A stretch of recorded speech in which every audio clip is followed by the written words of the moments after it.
এলাকায় সুদ আছে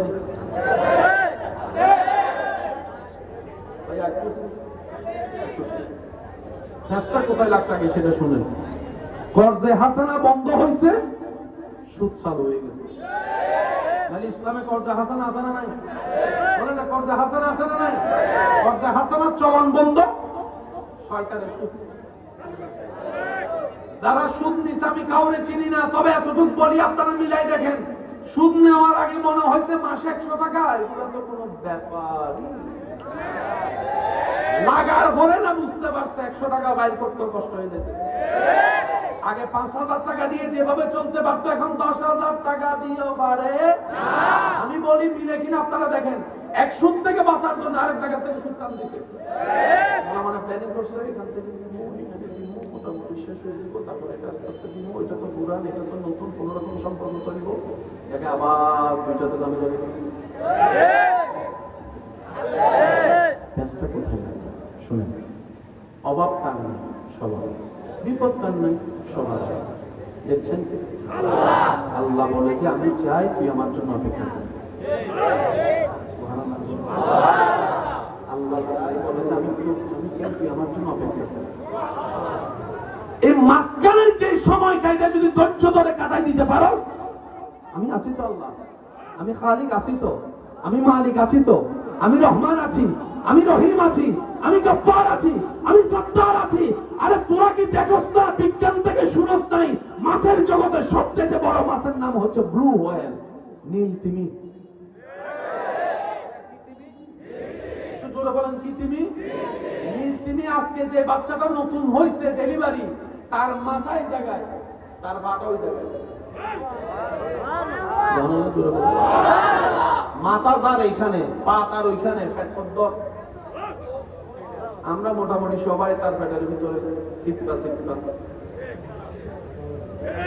এবার আওয়াজ দিয়ে বলেন আমার যুবকরা, আওয়াজ যেন ছোট না হয়। মাছের কই কোনো চাকরি আছে, ব্যবসা আছে, আত্মীয় স্বজন আছে, কোনো বাজার আছে? একটা মাছ ক্ষুধার অভাবে মারা গেছে দেখান। আমি আপনাদের আওয়াজ শুনতে পাচ্ছি না তো ভাই?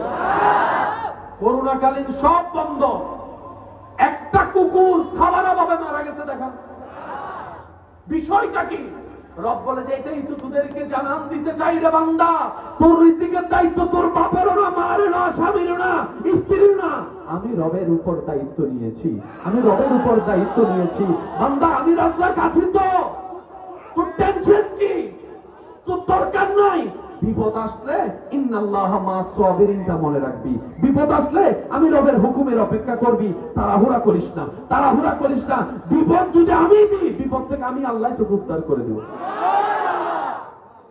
এই মাঝখানের সময়টা আপনার কাছে হচ্ছে এইভাবে,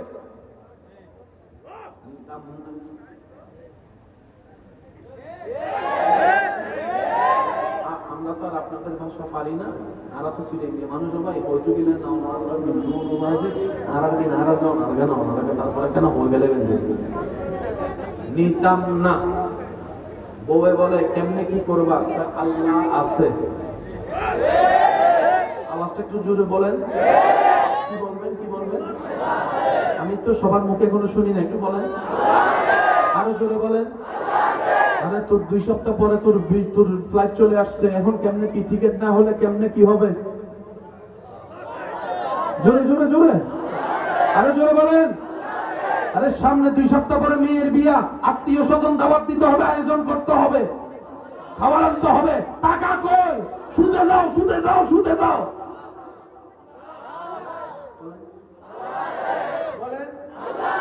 এবার মেয়ের মা যদি আপনাকে জিজ্ঞেস করে তুমি না মেয়ের বাবা, তোমার কি কোনো দায়িত্ব নাই? আপনি বলবেন আমি যদি মেয়ের বাপ হিসেবে আমার দায়িত্ব থাকে, তো মেয়ের স্রষ্টারও কি দায়িত্ব নাই? এখনো সুবহানাল্লাহ শুনতে পাই না। এটার নাম তাওয়াক্কুল, এটার নাম ইয়াকিন। আরে ওরা না ভাববে রাস্তা বন্ধ, আপনি তো সে রবের বান্দা যিনি কোন বললেই ফায়াকুন হয়ে যায়। আপনি কেন যাচ্ছেন 2 নম্বরে? দরকার কি? আপনি বলবেন আছে আছে। এখানে বিদেশ গিয়েছেন এমন কোন মানুষ আছে?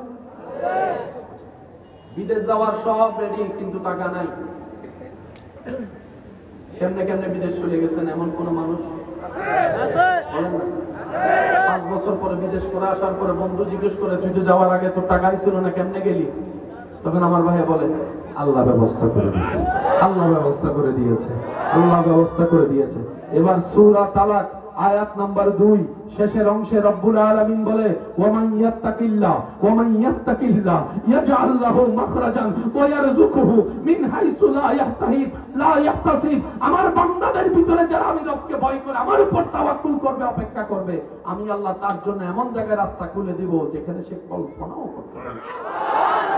ওয়া ইয়ারযুকুহু মিন হাইসু লা ইয়াহতাসিব, সে তাকে এমন ভাবে রিজিক দিব সে পাইতে থাকবে আর ভাবতে থাকবে কেমনে।